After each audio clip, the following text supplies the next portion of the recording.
muy ha cambiado. ¿Vale? Entonces, yo empecé a investigar sobre este tema y empecé a atar cabos, ¿vale? Y me enfoqué en encontrar los culpables y la mayor parte de las veces llegué a la conclusión, especialmente en el mundo del desarrollo web, que los culpables de esta situación son las herramientas que utilizamos, principalmente los frameworks, ¿vale? Los frameworks canibalizan nuestra aplicación de forma que básicamente no diseñamos, simplemente hacemos lo que nos dice el framework y ya está, ¿vale? Eso es de lo que hablaba en la primera charla de una forma muy general, entonces no hay ejemplos de código, simplemente hablar de principios y de cómo los frameworks imponen una estructura concreta a cómo implementamos la lógica de negocio, ¿vale? Que eso es el núcleo de cualquier aplicación. En la segunda charla, bastante más extensa, lo que hice fue traducir todos esos principios a cosas concretas en un entorno muy específico como es el de Rails, ¿vale? Porque es el framework con el que yo he estado trabajando en los últimos años. Básicamente intentaba desmontar todas las creencias y los mitos que hay sobre cómo debe ser una aplicación Rails. Estas charlas tuvieron buena acogida, pero todo el mundo me puso dos pegas, ¿vale? Las dos pegas fueron que no hablaba ni de dinero ni de código, ¿vale? Eso es lo que intenté un poco solucionar con las últimas dos, ¿vale? Básicamente las di en la misma conferencia. La de arquitectura de agilismo es una charla corta intentando justificar por qué esto tiene valor para el negocio, por qué es importante, cómo afecta la arquitectura de una aplicación al dinero, a lo que entra en la caja de una empresa. Y el taller fue simplemente una forma de intentar mostrar los principios básicos de la pinta que tiene una buena arquitectura y cómo se puede llegar a ella a través de testing, simplemente. ¿Cuál era el problema que yo tenía para reflejar problemas de dinero y código? Pues que yo en aquel entonces, de hecho, hasta antes de trabajar en DN Simple, durante los últimos 3 años, todas las empresas para las que he trabajado estaban en un punto en el que lo que estaban haciendo era desarrollar su MVP, ¿vale? Si era una empresa de producto, era una startup que estaba comenzando, apenas tenía dinero y lo que le importaba a la empresa era que entrara dinero cuanto antes, que entraran clientes y ganar dinero.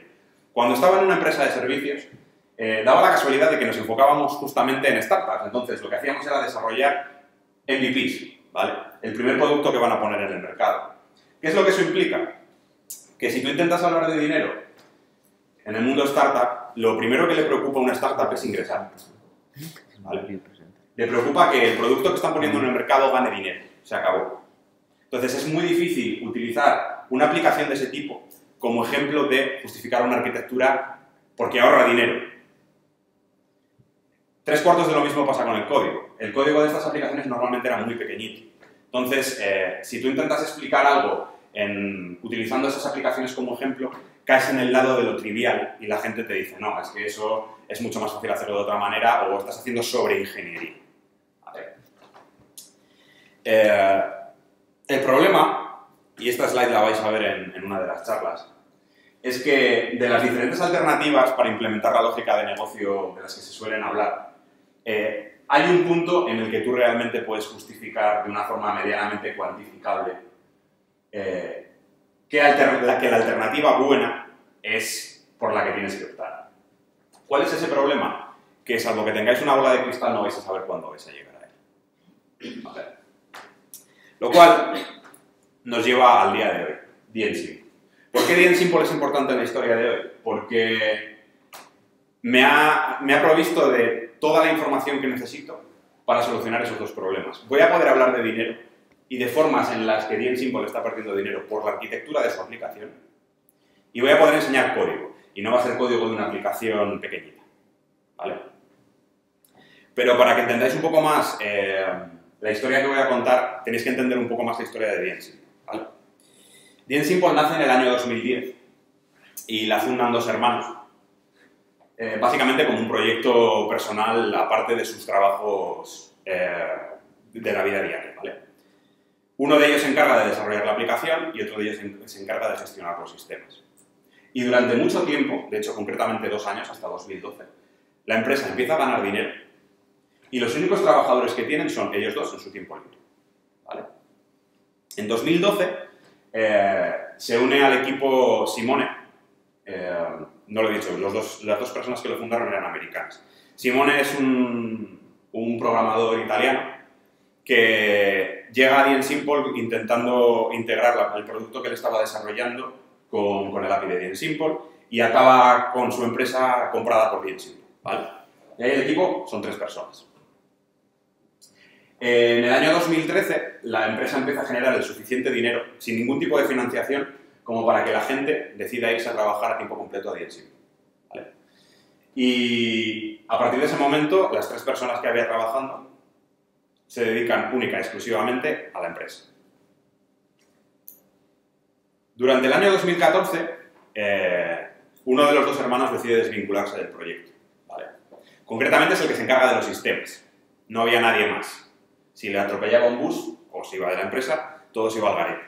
Entonces, llegaron a la conclusión de que necesitaban ampliar el equipo, ¿vale? Y en abril de 2014 entramos 3 personas a trabajar en DNSimple. 2 de ellas a sistemas y yo a la parte de desarrollo. Estamos en 2015, ¿vale? Lo cual significa que acabamos de cumplir, en el mes de abril, de hecho, 5 años.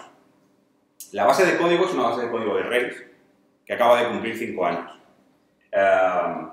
Eso es básicamente como 18 años en el mundo Java, teniendo en cuenta lo rápido que evoluciona el entorno de Ruby y el entorno de Rails. A día de hoy, somos 7 desarrolladores, pero eso os va a llevar a pensar que el equipo de desarrollo son 7. No, somos 7 personas en todo DNSimple, ¿vale? Damos servicio a más de 16.000 clientes de pago, gestionamos más de 125.000 dominios y los ingresos anuales durante los 2 últimos años han estado alrededor de los $2 millones, ¿vale? ¿Por qué es importante que os diga que solo somos 7 personas? Porque eso significa que las 7 personas que estamos nos tenemos que repartir todas las tareas que puede haber en cualquier empresa, ¿vale? El desarrollo, la gestión de sistemas y, por supuesto, la atención a los clientes, ¿vale?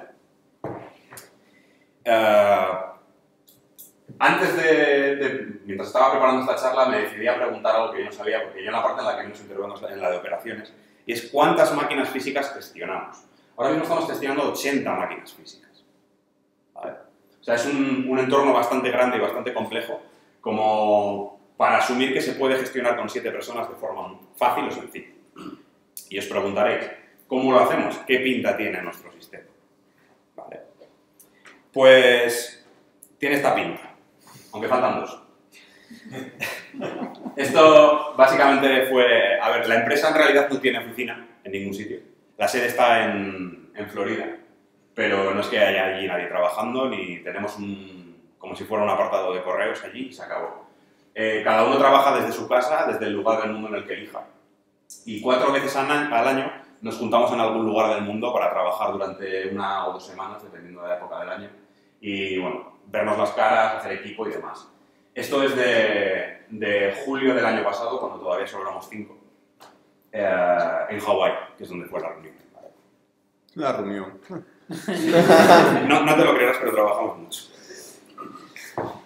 A lo que interesa, que son nuestros sistemas, ¿vale? Esto es una vista desde 30.000 pies, para que os hagáis una idea. La parte principal del sistema y la que realmente es crítica y absolutamente necesaria son los name servers, ¿vale? Aquí es cuando tú pones google.com, a donde van a ir a las peticiones es ahí. Si eso no está, automáticamente tú no puedes acceder a tu sitio web, ¿vale? Inicialmente, los name servers fueron una implementación open source que se llama OpenDNS, ¿vale? Es un servidor de DNS open source. El problema que tenía era que nosotros proveemos cierto tipo de cosas que son propietarias, no son estándar, no forman parte del estándar DNS. Y para que funcionaran con PowerDNS había que meterlas un poco con calzador. Cuando la empresa adquirió cierto tamaño, se convirtió en un cuello de botella y realmente nos dimos cuenta de que no podíamos hacerlo de la misma manera. Y lo que hicimos fue implementar un servidor de DNS sobre el lenguaje que nos parecía más apropiado para ello, que es Erlang. De hecho, ese servidor de DNS en Erlang es libre, es open source, y lo único que tenemos privado son las extensiones que nosotros le aplicamos, ¿vale? La otra parte principal de la aplicación es el website, ¿vale? El website, como os he dicho, está hecho en Rails y simplemente tiene un backend, un storage que básicamente es un PostgreSQL en Redis que se utilizan para diferentes cosas, no quiero entrar en esos detalles.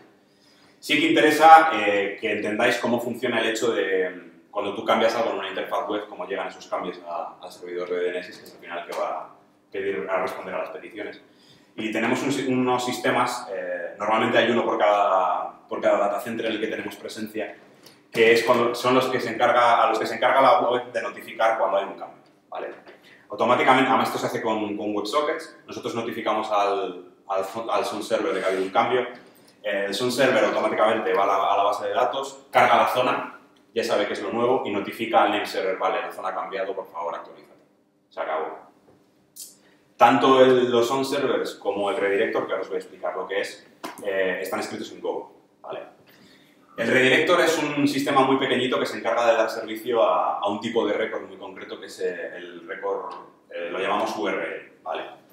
Que básicamente lo que te permite es que cuando tú pongas google.com puedas redirigir automáticamente a cualquier sitio, ¿vale? Ese sistema es lo que se encarga básicamente de eso. Yo hoy quiero hablar solo de una de estas piezas.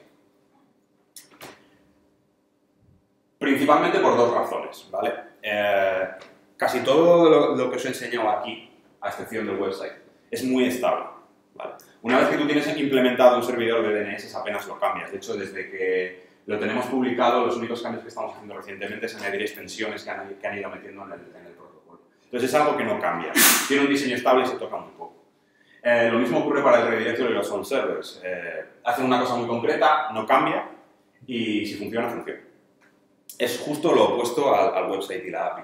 Todos los cambios que vamos introduciendo, todas las nuevas funcionalidades acaban reflejadas en este website. Lo cual ha hecho que a lo largo de 5 años, digamos que el diseño no ha ido evolucionando de la forma que debería. Y es un poquito parecido a esto, ¿vale? En diciembre de este año, bueno, justo antes de diciembre, yo lo que hice fue, en ese momento ya llevaba casi 6 meses en la empresa y viniendo además de enfrentarme a este tipo de problemas durante los últimos 2 años, decidí preparar una pequeña exposición y contar los problemas que yo veía en esa aplicación, ¿vale? Porque yo veía problemas por todas partes. Esos problemas los puse en una pull request, bueno, en una ISO en realidad, y los dejé abiertos a debate, pero son lo que ha dado origen a esta charla, ¿vale? Entonces, lo que voy a hacer es compartir con vosotros los problemas que yo vi para que veáis cómo se reflejan en la aplicación y cómo perdemos dinero por ellos, ¿vale? Y el final de la charla va a ser navegar por código de DN Simple para que lo veáis a rasgos y que poder enseñaros cómo hemos empezado a corregir esos problemas, ¿vale? Porque una de las cosas que la gente te dice cuando tú intentas exponer esta forma, la forma que voy a proponer de solucionar los problemas es que no se puede hacer. Sí se puede hacer, ¿vale? Entonces, vamos a meternos en materia. ¿Cuál es el primer problema que yo veo con la arquitectura que tenemos ahora mismo? Pues el primer problema que tenemos, y está muy relacionado con el testing, es que nos ralentiza, ¿vale? Impide que pongamos funcionalidad en producción a la velocidad que podríamos poner. ¿Por qué?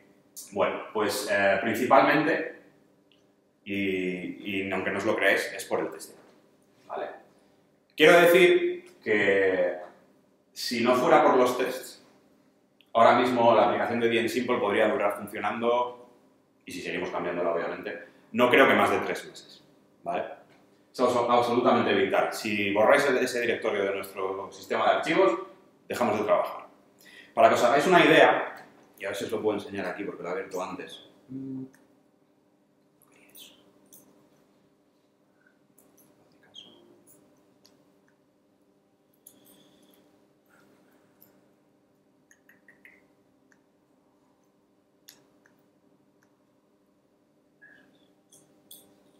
Ahora mismo, el cobraje de testing que tiene la aplicación de DN Simple es casi del 96%, ¿vale? Esto es una herramienta que utilizamos que básicamente lo que se encarga es de analizar el código cada vez que hacemos cambios y nos va reportando problemas, y una de las cosas que diagnostica es el coverage de los tests. Esto es una gran ayuda, pero ¿dónde está el problema? El problema está en el tiempo que tardan en ejecutarse esos tests, ¿vale? Obviamente no va a tener nada que ver con la escala que tiene Twenty, pero para que os hagáis una idea, cuando nosotros publicamos una funcionalidad en una pull request, automáticamente nuestro sistema de integración continua, que es Travis CI, lo que hace es pasar los tests en esa branch y hace un merge de la branch con master y comprueba que siguen pasando los tests, ¿vale? Esos son 2 builds. Cada una de esas builds ahora mismo tarda 22 minutos, ¿vale? Con lo cual es tiempo que tú tienes que esperar para poner algo en producción con fiabilidad. Ejecutar los tests en local, de hecho estaba haciendo antes la prueba, ahora mismo la suite completa de tests en mi máquina tarda 5 minutos, ¿vale? Si yo cambio algo y quiero saber que todo sigue funcionando correctamente, tendría que esperar 5 minutos.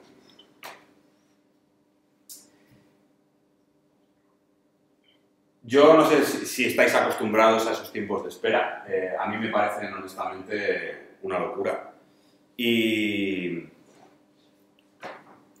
no creo que sean admisibles, ¿vale? Especialmente cuando hay alternativas.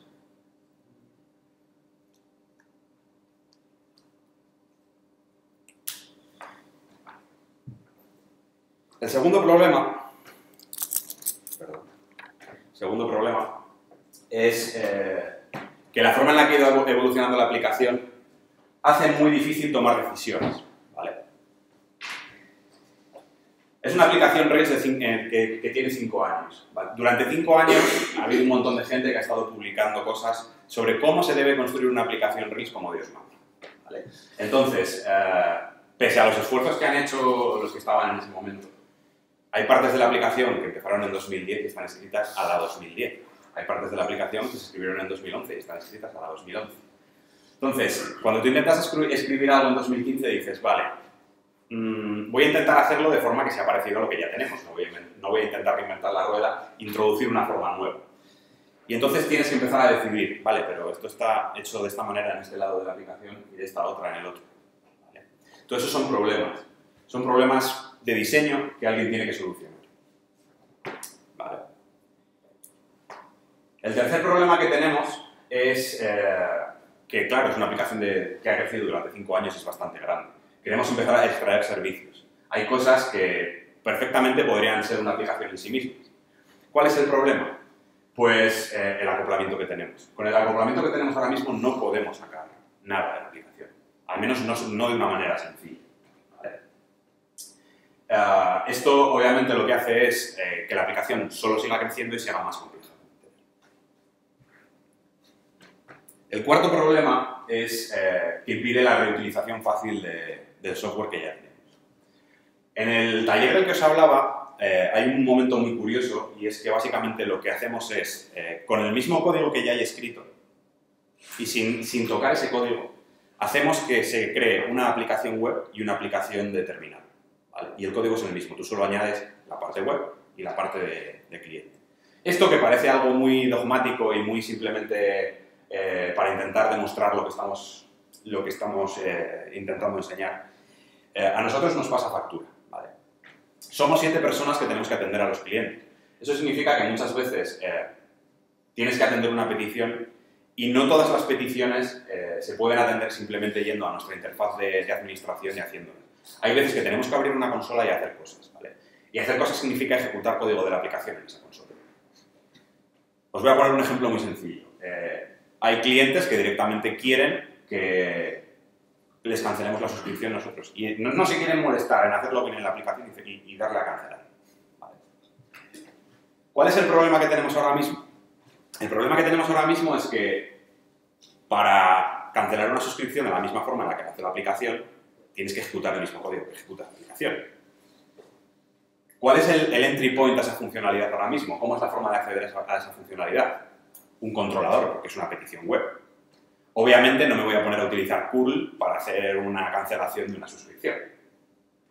Con lo cual, lo que tengo que hacer es empezar a reproducir el código que tengo en mis archivos en la consola. Dirás, va, copiar, pegar y ejecutar. El problema es que ese código, esa lógica de negocio, no está en un sitio. ¿Vale? Está esparcida en el controlador, está esparcida en el modelo, en algunos casos en otros sitios. Entonces, tienes que empezar a recomponer esas partes y a decir, vale, ahora lo que voy a ejecutar se parece a lo que tendría que pasar. Nunca tienes la seguridad ni la certeza absoluta de que lo que estás haciendo es correcto. También te puede pasar lo contrario, y es que alguien que llegue relativamente de nuevas diga, tengo que borrar la suscripción. Pues hago suscripción, punto, borrar, se acabó. Y entonces lo que haces es crear una inconsistencia entre lo que la información que de verdad tendría que haber y la que queda. ¿Vale? Obviamente, el tiempo que perdemos en hacer todas estas cosas y los errores que se producen mientras lo hacemos nos hacen perder dinero. ¿Vale? Porque cuando yo estoy atendiendo a un cliente, no estoy desarrollando y no estoy haciendo cosas que van a dar más dinero. Donde llega de forma más obvia el nexo con el dinero es en el problema a la hora de intercambiar proveedores. ¿Vale? Cuando DNSimple vio la luz, no lo he dicho, pero tenemos un modelo de pago basado en suscripción. ¿Vale? En 2010, Chargify era uno de los pocos proveedores que te permitían tener un sistema de pagos recurrentes que te cobraba todos los meses. Y obviamente seguimos utilizando Chargify. Las tasas que cobra Chargify ahora mismo, si no me equivoco, oscilan entre el 5 y el 7% por transacción, ¿vale? En total. Pero Chargify no es un merchant. Chargify lo que hace es utilizar por debajo otras empresas para poder cobrar por tarjeta de crédito. Bien. Recientemente hemos migrado del merchant que teníamos anteriormente, que no recuerdo el nombre ahora mismo, a Stripe. Pero curiosamente Stripe provee exactamente la misma funcionalidad que nos provee Chargify, con la diferencia de que en vez de un 7% la provee un 2%. ¿Vale? No podemos cambiar de proveedor de forma sencilla, porque la interacción con Chargify está esparcida por toda la aplicación. ¿Vale? No hay una fachada a la que puedas llamar y decir, vale, tengo que cambiar esto. No. Tendrías que empezar a hacer cambios en todo el sistema, lo cual es un problema, obviamente. Segundo proveedor con el que hemos tenido esta misma situación. El convertirte en un registrador de dominios es un proceso relativamente complicado y es bastante burocrático.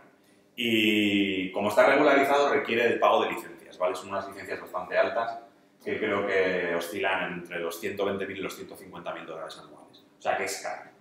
Por eso, cuando DNSimple empezó a vender dominios, lo hizo como reseller.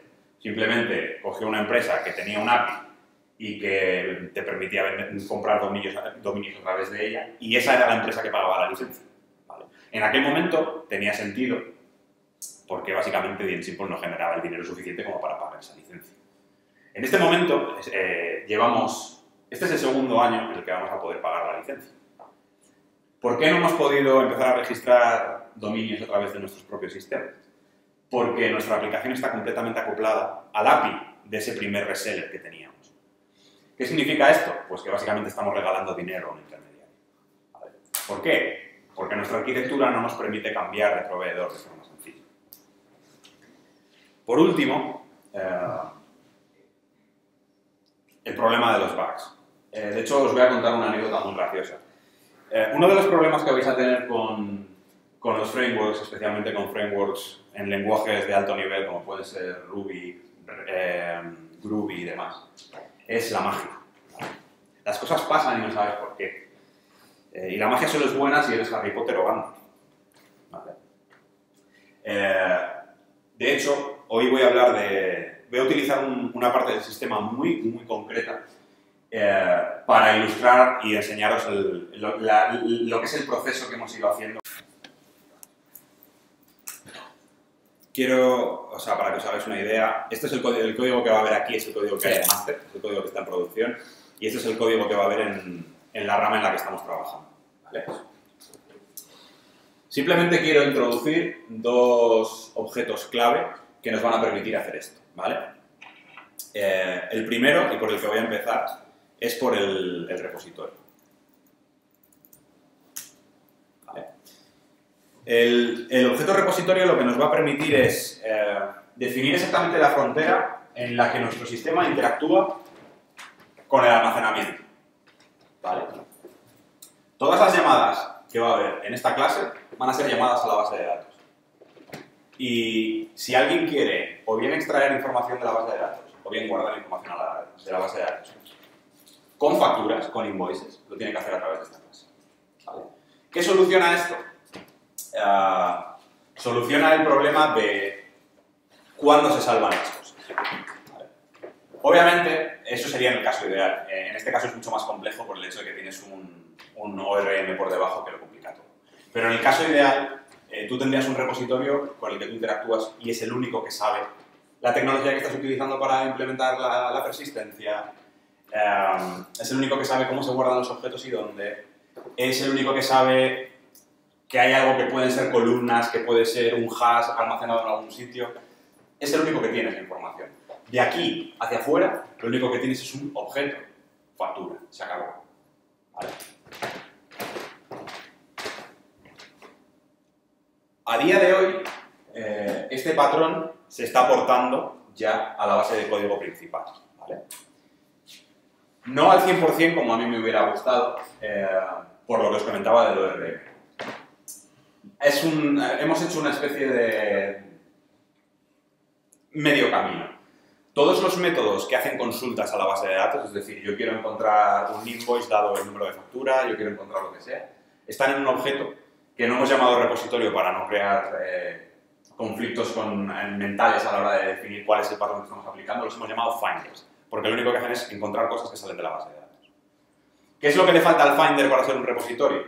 Pues lo que le falta es un método save y un método delete. ¿Vale? Como por debajo de esto tenemos Active Record, esos métodos siguen en el propio modelo. ¿Vale? Lo cual es doloroso, pero es lo que hay. El otro objeto que quiero que veáis y que me parece todavía más interesante que este es el Invoice Service.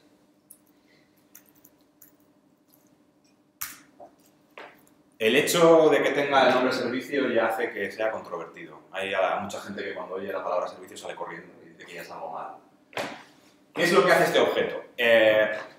Para mí, este patrón es el santo grial que yo estuve buscando durante todo el tiempo que veía los problemas en el testing y no sabía cómo solucionarlos. ¿Vale? Me faltaba una abstracción. ¿Qué abstracción es esa? Una que siempre ignoramos, que es la que modela el flujo. ¿Vale?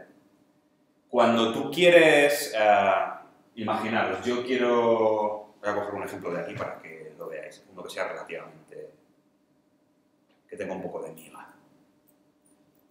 Cancelar un invoice, ¿vale?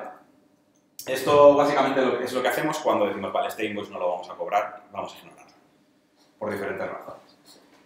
Cancelar una factura significa que yo tengo que, dado un número de factura, ir al sitio donde está almacenada, sacarla de ese sitio, marcarla como cancelada y guardarla. ¿Vale? Ese flujo normalmente lo ignoramos y no lo modelamos en ninguna abstracción. ¿Vale? Esa abstracción hace falta. Hace falta porque nos va a permitir identificar roles que de otra forma no tendríamos y definirlos como colaboradores de este objeto. ¿Vale? ¿Qué colaboradores tiene este objeto? Pues tiene el repositorio para sacar esa información de la base de datos o de donde esté y guardarla, y tiene un notifier que no es más que lo que se encarga de mandar emails. ¿Qué nos permite identificar estos colaboradores? Que cuando yo escribo los tests, ya no tardan 5 minutos. Perdón. Son básicamente instantáneos. ¿Vale? O sea, podéis ver la diferencia. Todo el código que ha salido de ahí estaba básicamente extraído de o bien la clase invoice o bien lo de los controladores. El tiempo que tardan en ejecutarse esos tests es muy parecido. Para que os hagáis una idea, esto es lo que tardan en ejecutarse los tests de la clase invoice.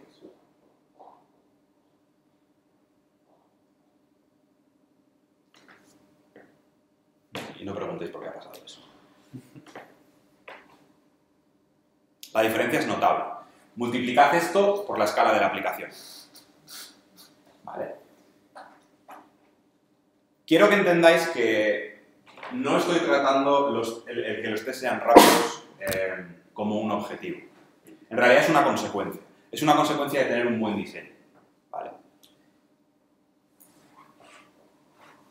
El segundo problema que quiero enseñaros, y que es en el punto en el que nos hemos quedado solucionando. Bueno, ni que decir tiene, hay uno de los problemas que no os he comentado antes y que tiene que ver con el tema de decidir cosas a la hora de diseñar y desarrollar. Es que si tú, por ejemplo, empiezas a trabajar en el sistema de facturación, una de las cosas que primero te preguntas es, vale, ¿qué hace este sistema? ¿Vale? No tengo ni idea. Entonces, vuelves a entrar en el bucle que os comentaba antes de ¿cuál es el punto de entrada? Los controladores. Pues voy a ir a los controladores y voy a seguir toda la traza del código que se ejecuta para saber lo que hace ese sistema. Todo eso es tiempo que se pierde. ¿Qué es lo que tienes con un invoice service? Tienes un punto de entrada único a toda la funcionalidad relacionada con facturas. ¿Quieres saber qué se hace con facturas? Ven aquí. Aquí está absolutamente todo. ¿Vale? ¿Quieres ir a ejecutar esa cancelación en vez desde la interfaz de administración desde mi línea de comandos? Ejecuto el mismo código que se está ejecutando aquí, hago invoiceservice.cancelar invoice con este número de factura que te lo ha dado el cliente y lo tienes hecho. ¿Vale? No tienes que andar excavando en la aplicación para saber cuál es la lógica. El segundo problema que quiero enseñaros cómo hemos solucionado y que me parece muy interesante es todo el tema de estas colaboraciones externas que tenemos aquí abajo. ¿Vale? Todas esas colaboraciones externas tienen una característica en común y es que pueden crecer indefinidamente. ¿Vale? Yo mañana quiero analizar una cosa nueva, puedo meter un proveedor nuevo para que analice cualquier tipo de métrica que nos interese. ¿Y qué es lo que hace eso? Pues que con el diseño que tenemos actualmente tú tienes que añadir código aquí, que automáticamente va a llamar a esta colaboración externa, va a hacer los test más lentos porque vas a tener que añadir más stubing para decir esto que no se ejecute de verdad, y eso es un problema. ¿Cómo lo hemos solucionado? Pues como esto es algo que puede crecer indefinidamente,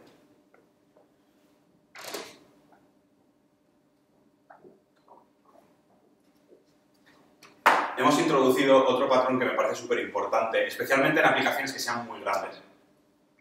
Y hemos introducido una cosa que se llaman eventos de dominio. ¿Vale? Tenemos un bus de eventos que está por aquí abajo, que es común a toda la aplicación. Y que cuando lo que ocurre es que tú dices, vale, se acaba de cobrar una factura, publica el evento de factura cobrada. ¿Vale? Ese evento va al bus y en el bus tenemos una serie de listeners que simplemente ejecutan la lógica que necesiten. Tienes un listener para enviar la información a Science. Tienes un listener para enviar la información a Librato para que la pinte. Tienes un listener para nuestro sistema de eventos que lo publique. ¿Vale? ¿Qué consigues con eso? Pues ese abanico de colaboraciones que teníamos que salían del invoice, ahora son una. Tienes que comprobar que se publica el evento, es lo único que tienes que comprobar. Y lo demás está por debajo. ¿Que quieres testear a nivel de integración que todo lo que tiene que pasar pasa? Puedes. ¿Vale? Segunda ventaja que tiene esto. Si tú quieres ir por la vía de separar la aplicación en diferentes servicios, ahora mismo este bus es algo que se está ejecutando en memoria. Puedes reemplazarlo con una implementación que utilice RabbitMQ, por ejemplo, un sistema de colas. ¿Vale? Y puedes separar estos sistemas y desacoplarlos como mejor te convenga.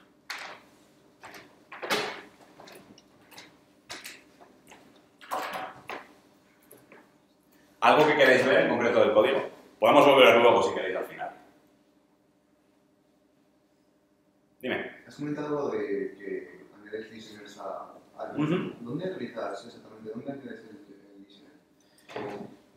Pues ahora mismo, la forma en la que lo hicimos, Rails no te provee, o sea, no tienes el framework para que te diga, no, esto lo tienes que hacer de esta forma. Entonces, lo hicimos de la forma que nosotros consideramos mejor. Creamos una carpeta que, si no me equivoco, se llama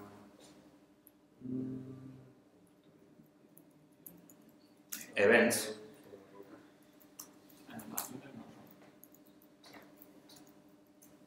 Esa carpeta se carga automáticamente cuando arranca la aplicación y básicamente aquí puedes listar todos los eventos que necesites y configurarlos de la forma que quieras.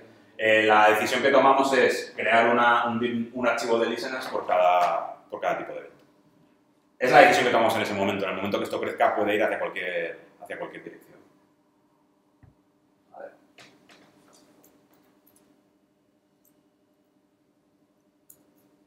Vale. Y os preguntaréis por qué esto no lo hemos acabado ya y por qué estamos haciendo otras cosas. Bueno, la realidad es que solo somos 7 personas y que las prioridades mandan. Cuando yo expuse estos problemas e intentamos buscarle soluciones, tuvimos un ataque de denegación de servicio que tumbó la aplicación durante 16 horas. Para mayor dolor fue en el Cyber Monday, que es el día de mayor comercio electrónico en Estados Unidos de todo el año. Con lo cual os podéis imaginar que nuestros clientes no estaban contentos. Eso fue el 1 de diciembre del año pasado y desde entonces nuestra máxima prioridad ha sido blindar nuestro sistema ante ataques de denegación de servicio. Con lo cual el tiempo que hemos podido dedicar a cosas como esta ha sido bastante pequeño. Yo quiero creer que llegaremos a un punto en el que toda la aplicación esté estructurada de esta manera, ¿vale? Porque hay cosas que empiezan a ser muy dolorosas y creo que va a poder más el dar ese paso y dedicar el tiempo necesario a terminar de cambiar esto y extraerlo a donde creemos que debe estar y queremos que esté, que lidiar con estas prioridades que en algún momento no serán tal, ¿vale? Esto me lleva a mi conclusión, ¿vale? Cuando yo hablaba de arquitectura y empezaba a intentar defender todas estas decisiones que pueden parecer sobre ingeniería, depende a qué nivel las apliques. Porque claro, si tú empiezas a crear una aplicación y le dices a alguien que tiene que crear 5 objetos para hacer algo que puede hacer en una línea porque se lo da el framework, pues normalmente te tildan de loco y te dicen que no estás aportando valor a los clientes, ¿vale? ¿Cuál es el problema? El problema es que estamos intentando identificar la arquitectura con algo que les interesa a los clientes. Y la realidad es que a los clientes les interesa la arquitectura lo mismo que ese gato, ¿vale? A mí me importa 3 pepinos cómo está implementada la web de Renfe. Yo quiero comprar un billete. Les importa una mierda. ¿Por qué? Pues porque la arquitectura y las decisiones de diseño no van a aportar valor a los clientes. Nunca. Van a aportar valor a tu empresa. Y a través de facilitarte hacer las cosas, tú podrás aportar valor a los clientes. Pero esto es para tu beneficio. Esto es la inversión que el fabricante de coches hace en su planta de producción, ¿vale? A mí me da igual que tardes 5 días en fabricar un coche o 2. Yo lo voy a comprar igual y lo voy a pagar igual y probablemente me cueste lo mismo o muy parecido. Esto lo que te hace es darte poder como empresa. Si os tenéis que llevar un mensaje de hoy, que sea este, ¿vale? No penséis que la arquitectura emerge, ni que es algo que crece por sí solo, ni que es algo secundario y que simplemente nuestra aplicación tiene que hacer lo que tiene que hacer y ya está. No. ¿Por qué? Porque el día que os empiece a preocupar la arquitectura vais a estar en el momento en el que está ahora mismo DNSync, ¿vale? En el momento en el que nos gustaría poder dar marcha atrás, retroceder 5 años en el tiempo y empezar desde cero. Y eso nunca se puede hacer, o casi nunca. Pensad en la arquitectura a menudo y al principio.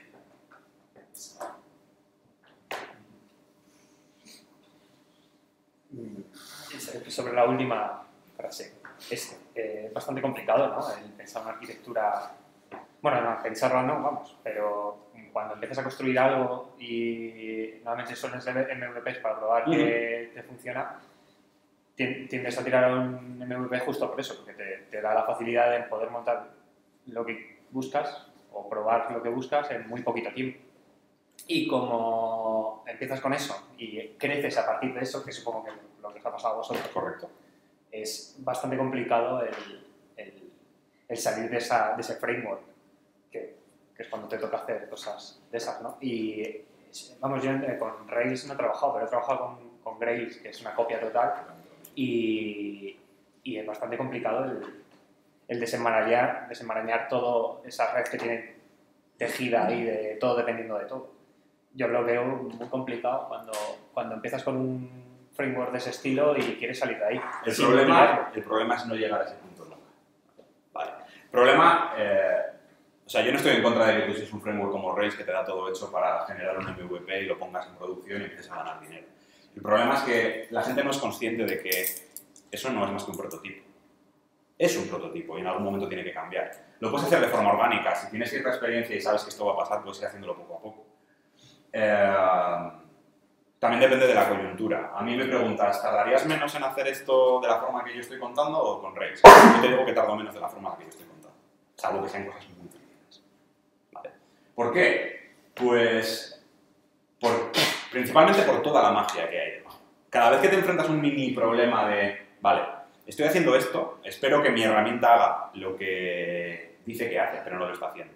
Cada vez que tienes que ponerte a debuguear ese problema, es una cantidad de tiempo perdido que tú puedes invertir simplemente en tirar código obvio que hace lo que tiene que hacer y que tú controlas al 100%, que yo creo que, salvo en casos muy particulares, justifica la inversión desde el principio.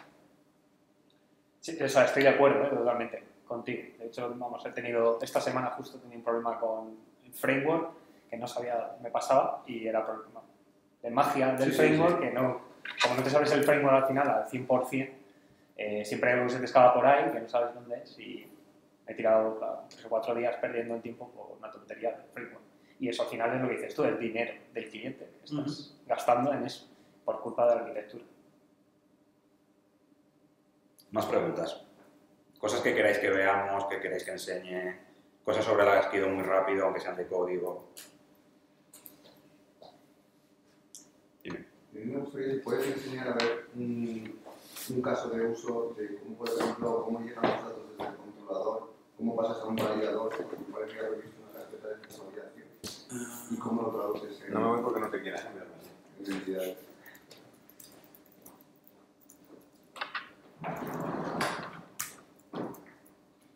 El tema de las validaciones es bastante controvertido, ¿vale? Si te digo la verdad, es algo a lo que no nos hemos enfrentado todavía. Y como no hemos desacoplado el ORM, no hemos desacoplado Active Record, que es el que provee las validaciones en Rails, las validaciones siguen ahí. ¿Dónde las pones? Es una buena pregunta. Yo, sin haberla puesto en práctica, la opción que más me gusta es la de crear un objeto petición, ¿vale? Tú, básicamente, lo que estamos haciendo aquí, de hecho te voy a poner este ejemplo, que es uno de los ejemplos refactorizados ya. Tú simplemente coges la información del controlador y la estás pasando al servicio, simplemente. Si tuvieras que hacer una validación, ¿qué es lo que harías? Crearías un objeto petición con la información que te llega a través de HTTP, ¿vale? Ese objeto petición tiene la lógica que necesita para poder validar que la petición es válida. Si es válida, ejecuta el código que tiene que ejecutar. Si no es válida, es capaz de proporcionar la información que necesites para pintar el error de validación, ¿vale? Esa es la opción por la que yo optaría si tuviera que quitar las validaciones de Active Record ahora mismo, ¿vale? Una cosa positiva de esto, y además esto quiero que lo entendáis como algo interesante y positivo, es que yo lo comentaba con mi compañero. Cuando tienes unas dependencias bien definidas y una arquitectura que más o menos se adapta a tu problema, añadir funcionalidades empieza a ser repetitivo, ¿vale? Si os fijáis, vale que son acciones muy parecidas, pero ahora os puedo enseñar una que no. Todas las acciones que hacen los controladores son iguales. Extraen la información que necesitan de la petición HTTP, delegan la petición al servicio y responden con la información que necesitas. No hacen absolutamente nada más. Y esto se convierte en una y otra vez y otra vez, y todos hacen lo mismo. Una y otra vez y otra vez. Creo que tenemos esta edad.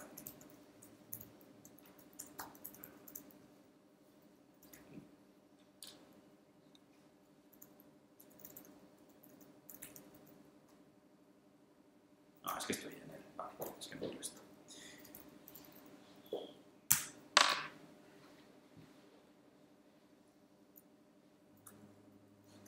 En estos no hay ejemplos.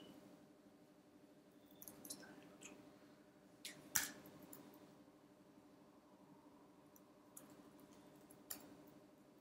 Una petición un poco más compleja, que es básicamente nuestra interfaz de administración tiene una página para listar facturas y filtrarlas por diferentes criterios. Nuevamente es lo mismo. Tú sacas la información que necesitas de HTTP, se la pasas al servicio y con lo que te devuelve es lo que tienes que hacer. Y es constantemente lo mismo. Casos excepcionales que puedes tener. Imagínate que esto ejecuta algún cambio y se produce un error de tipo lógica de negocio. Te puedo poner un ejemplo. Intentas, por alguna razón, marcar como cobrado una factura que ya está marcada como cobrado. ¿Qué es lo que pasaría? Se dispararía una excepción que tú controlarías en el controlador y automáticamente podrías pintar el error que te interesa. ¿Vale?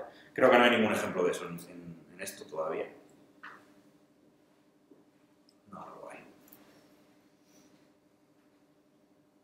Pero vamos, podéis ver, o sea, un montón de código que es básicamente el mismo código de una y otra vez. Y lo único que cambia es la entrada en la que estás ejecutando el código. ¿Dónde está la chicha debajo? Y eso es lo bonito. Lo bonito es que yo sé que mi aplicación hace una cosa que es marcar como refundado, a ver, permitid la palabra, por fraude una factura. Yo sé que eso lo hace mi aplicación. ¿Cómo lo hace? Que lo hace, yo tengo que llamar a esto y me olvido. ¿Vale? No nos cuenta porque no se trata de programación. Yo creo que esto conlleva muchos temas legales por debajo, tanto de pago, ¿no? De manejo de facturas, de datos personales, y por otro lado, con el registro de dominio, todo eso. ¿Cómo se mira? ¿Tenéis una parte en la empresa que debe tener asesoramiento o algo de esto? ¿Cómo ocurre la aplicación cuando dicen tienes que cumplir con esto? Es muy curioso. Temas legales de los que yo sea consciente, casi todos son gente que te contacta para decirte que estás proveyendo de DNS a un dominio que hace phishing, por ejemplo, o un dominio que hace, básicamente es phishing, pero sin intentar robar tarjetas de crédito, sino simplemente es una copia fraudulenta de un website. O incluso, aunque parezca mentira, problemas de gente de una misma empresa que ha tenido un conflicto y quieren los dos acceder al dominio y tener control sobre él. Esto del último caso es más complejo, ¿vale? Porque normalmente lo que hacemos es lavarnos las manos y decir, mira, no sé quién tiene la contraseña, pero que tenga la contraseña el dominio es suyo. Para los otros temas, y salvo que venga una petición firmada por un abogado que puedas contrastar, las ignoramos por completo. ¿Vale? De hecho, creo que están los términos de servicio. ¿Cuáles son los criterios para que quitemos un dominio de servicio? Y son bastante pocos. A nivel de registro de dominios y demás, como todavía estamos utilizando un reseller, ¿vale? No tenemos ninguno porque son suyos. O sea, si alguien tiene que lidiar con algo de eso, es el reseller. Nosotros simplemente compramos y vendemos a través de él y ya está. Y aparte de eso, no te puedo decir ningún otro problema legal que hayamos podido tener relacionado con el servicio. Por ejemplo, en el ataque de denegación de servicio hubo clientes que vinieron reclamando cosas. Al final, ¿qué es lo que haces en ese momento? Les mandas al SLA. Tenemos un SLA definido que va a cambiar dentro de poco. En ese momento, básicamente, era que si tu web estaba caída más de 2 minutos, si el dominio dejaba de funcionar más de 2 minutos, automáticamente tenías un año gratis de servicio. Hubo gente que lo reclamó, gente que no lo reclamó. Pero al final es con lo que te cubres un poco las espaldas.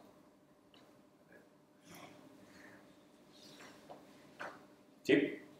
Yo tampoco te voy a preguntar de programación, y más porque no tengo ninguna idea de programación. Creo que soy el único así. Pero yo te quería preguntar acerca, porque has dicho que sois 7 personas, que trabajáis totalmente en remoto, ¿vale? Y yo te quería preguntar qué sistemas utilizáis para comunicaros, para estar en continuo, para gestionar las tareas, etcétera, porque me resulta súper... Vale. Tengo una charla entera, si quieres. A ver, nuestras 2 herramientas principales para estar en contacto a día de hoy son Slack y GitHub. Se acabó, sí. ¿No utilizáis gestión de tareas, del rollo Trello? Todo nuestra lista de tareas en el sentido de cosas que queremos hacer con la aplicación están todas como GitHub Issues, todas. Además en todos los frentes, o sea, la gente que se dedica más a la parte de DevOps lo tiene todo automáticamente gestionado también por GitHub. O hemos montado nuestro propio sistema con eso y nos apañamos bien. A mí también me sorprendió. ¿Vale?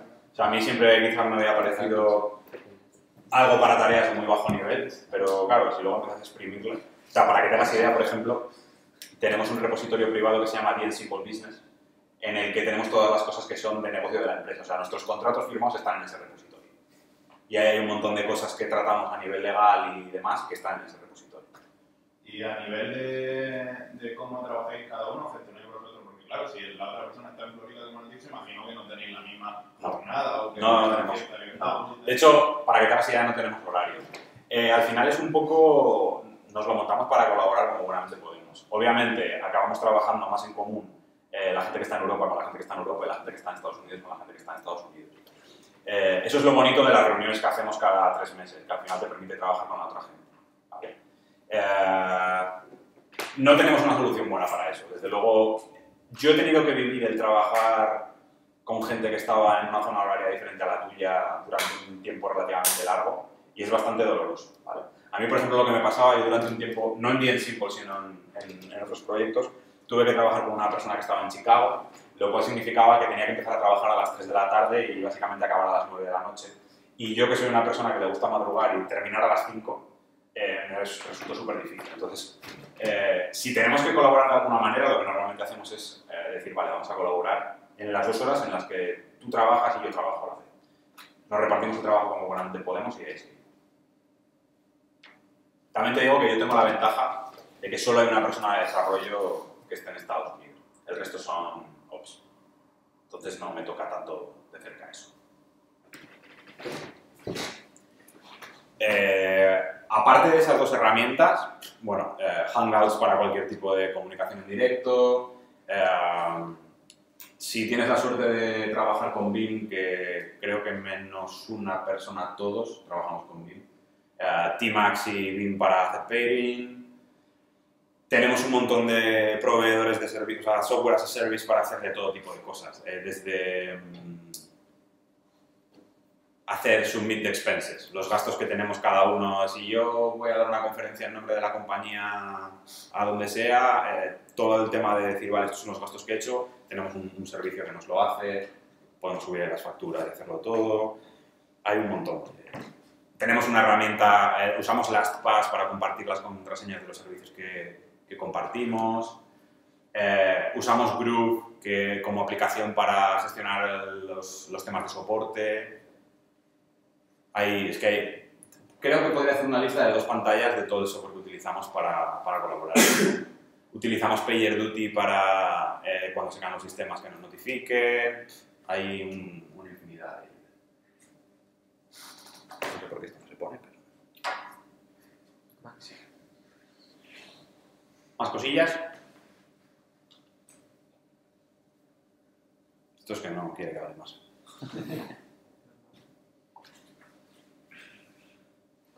Nada más. ¿Os he convencido? ¿Vais a empezar a pensar en arquitectura antes? ¿Vais a empezar a pensar en arquitectura antes del testing? Porque yo sé, o sea, es muy curioso y seguramente os acabará pasando lo mismo. Si empezáis a tirar de la cuerda del testing, vais a llegar a estos mismos problemas, ¿vale? Y os vais a dar con esa pared de, no, en el mundo real, yo me negué a aceptar que el mundo real era el problema. El problema es lo que hay en el mundo real, ¿vale? Y que hacemos las cosas muy mal.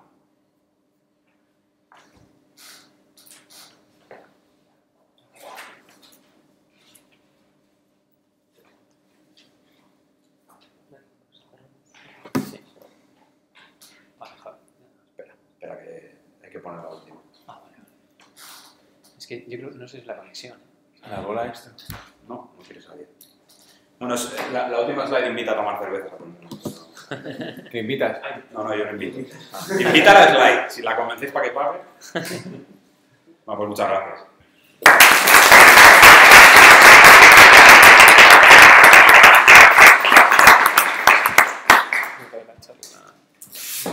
Bueno, muchas gracias a todos por venir y recordaros que bueno, ahora tomaremos unas cervecillas, aunque no haya habido slide. Y el jueves 11, creo, que es la siguiente charla, ¿no? Tenemos otras charlas de PHP y Silex. Y bueno, si queréis apuntaros, simplemente entrar en la web y no sé si hay alguna más. La del 27 de Android y Swift. Pero aparte de eso. Pero ya pronunciamos. Ah, bueno, vale, no, claro. Eso, muy joven. Todo el día. Cuando tienes tú monopolizado, no has tenido el día, pero. Pero yo no sabía que estaba. O sea, sí, O sea, que ya estaba establecida. Solamente ya con. Me has conectado de a Sobre todo cuando haces la primera haces scripting Vamos, sí, lo que tengo que hacer es